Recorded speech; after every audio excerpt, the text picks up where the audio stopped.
அனைவருக்கும் வணக்கம்.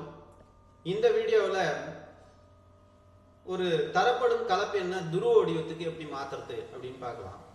கலப்பெண்களின் வடிவம் அப்படின்னு பார்த்தீங்கன்னா நாம இதுவரைக்கும் பயன்படுத்தின இந்த வடிவமானது செவ்வக வடிவம் அல்லது கார்ட்டீசியன் வடிவம் அப்படின்னு பேரு. ஒரு புள்ளியை x plus iy அதாவது z equal to x plus iy அப்படின்னு எழுதுறது கார்ட்டீசியன் வடிவம் அப்படின்னு பேரு.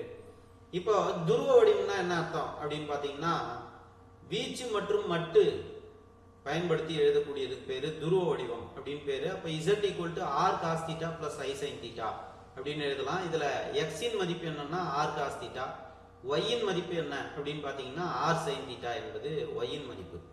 இந்த மாதிரி மட்டு மற்றும் வீச்சை பயன்படுத்தி எழுதக்கூடிய இந்த வடிவத்துக்கு பேரு துருவ வடிவம். இன்னொரு வடிவத்திலையும் எழுதலாம், யூலரின் வடிவம். cos theta plus i sin theta why e power i theta அப்படின்னு குறியீடு பயன்படுத்திக்கலாம். குறியீடு பயன்படுத்தும் போது இந்த z ஆனது z equal to r into e power i theta அப்படின்னு எழுதுறதுக்கு பேரு யூலரின் வடிவம். இந்த மூன்று வடிவங்களை நம்ம பயன்படுத்திட்டு இருக்கோம் இந்த நம்ம கிளாஸ்ல. அப்ப நம்ம தரப்படக்கூடிய இந்த கார்ட்டீசியன் வடிவத்தில் இருக்கக்கூடிய இந்த கலப்பெண்ணை இந்த மாதிரி துருவ வடிவத்துக்கு r cos theta plus i sin theta மாத்தி எழுதணும். அப்ப தரப்பட்ட இந்த கலப்பெண்ணை நம்ம துருவ வடிவத்துக்கு இது போல r cos theta plus i sin theta மாத்தி எழுத போறோம். இதுல r இன் மதிப்பும் தீட்டாவின் மதிப்பும் நம்ம கண்டுபிடிக்கணும். இங்க நமக்கு r மதிப்பு தேவை, மேலும் வீச்சு அப்படின்னு சொல்லக்கூடிய கோண மதிப்பு தீட்டா மதிப்பு கண்டுபிடிக்கணும். r மதிப்புனா என்ன அப்படின்னா தரப்பட்ட கலப்பெண்ணுக்கு மாடுலஸ் எடுக்கிறது தான் r மதிப்பு. therefore r equal to modulus of z. இதனோட மதிப்பு நமக்கு தெரியும். இதனோட மெய்ப்பகுதி மற்றும் கற்பனை பகுதியை வர்க்கப்படுத்தி கூட்டி ரூட் எடுத்தோம்னா r மதிப்பு கிடைக்கும். therefore நமக்கு இங்க கொடுக்கப்பட்டுள்ள இந்த எண்ணுக்கு r மதிப்பு என்னன்னா இங்க மெய்ப்பகுதியும் கற்பனை பகுதியும் வர்க்கப்படுத்தி கூட்டி ரூட் எடுக்கலாம். therefore 2 square 4. இந்த எண்ணோட வர்க்கம் என்னன்னா 12. therefore இதனோட 16. therefore r இன் மதிப்பு 4 அப்படின்னு நமக்கு இங்க கிடைக்குது. அடுத்ததான் நம்ம கோண மதிப்பு கண்டுபிடிக்கணும். கோண மதிப்புக்கு ஃபார்முலா என்னன்னா tan inverse modulus of y by x.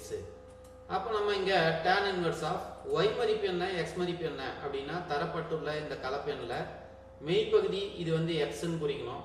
இங்க கற்பனை பகுதியை வந்து y ன்னு எடுத்துக்கணும். therefore y by x, y இன் மதிப்பு 2√3 by x இன் மதிப்பு 2.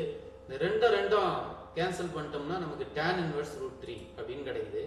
tan inverse √3 ஓட மதிப்பு எப்படி அப்படின்னு பாத்தீங்கன்னா tan ஓட எத்தனை டிகிரிக்கு √3 வருது அப்படின்னு பாத்தீங்கன்னா tan ஓட 60 டிகிரிக்கு இங்க √3 வருது.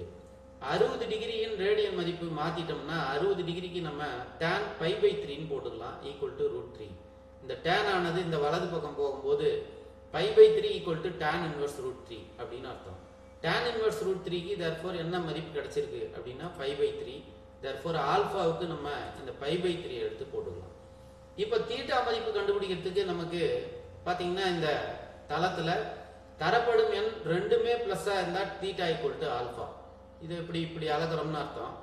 இதுவே நான்காம் கால் பகுதியில் வந்துச்சுன்னா 1 பிளஸ் 1 மைனஸா இருந்துச்சுன்னா நான்காம் கால் பகுதியில் ஒரு புள்ளி அமைஞ்சிச்சுன்னா theta equal to minus alpha இப்படி கீழ் நோக்கி அளக்கிறதா அர்த்தம்.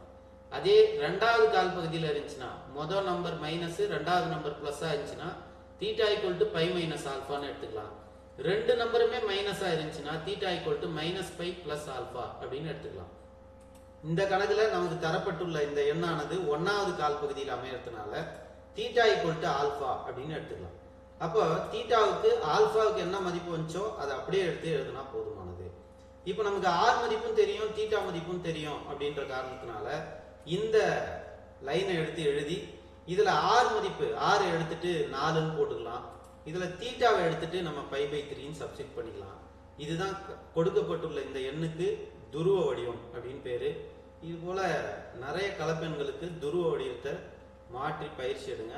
வாழ்த்துக்கள்.